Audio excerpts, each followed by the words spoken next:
A 3-year partnership between Community Living Toronto and Centennial College that brought together post-secondary students and people who have an intellectual disability under one roof is coming to an end. But many of the relationships that were developed as a result of friendly housemates continue to grow.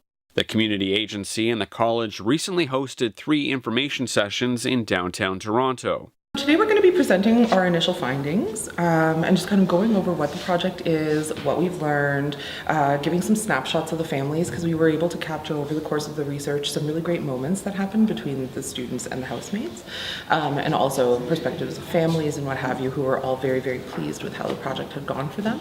Launched in 2015, the Friendly Housemates initiative created 5 matches where a student lived in a home with a person who has an intellectual or developmental disability. Another match consisted of 2 student housemates and a person with a disability. It's ultimately just about helping each other learning from one another, and sharing life experiences together, and just being friends. Wait lists for residential supports in Ontario are quite long, and families have somewhat reached a point of desperation when it comes to finding supports for their child or their family member.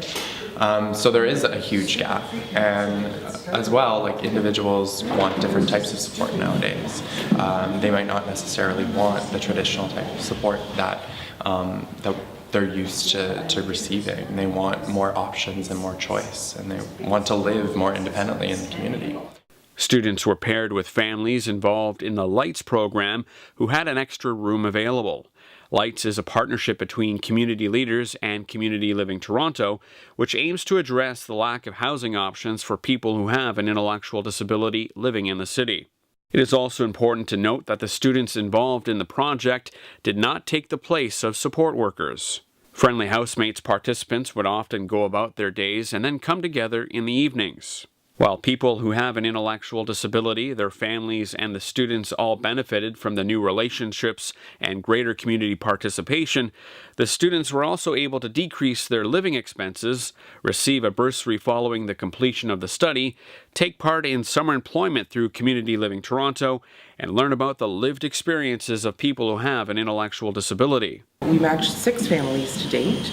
And then we also it's actually a biphasal study, so the first phase was matching the families and kind of tracking their experiences, and the second phase was interviewing key stakeholders and just kind of learning more about how Friendly Housemates can fill in gaps, where we need to go, how we might produce policy papers, things like that.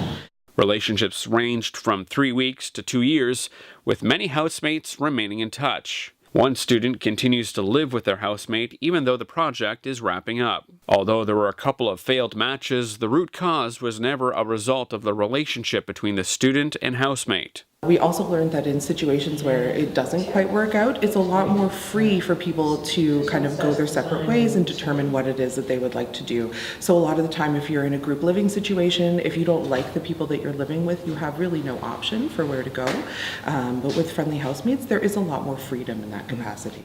While the Friendly Housemates project wraps up in March of 2018, Community Living Toronto will continue to offer it as a housing option for people who have an intellectual disability, their families, and students.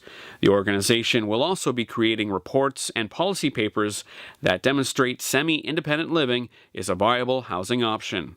For Community Living Ontario, I'm Ron Laroche.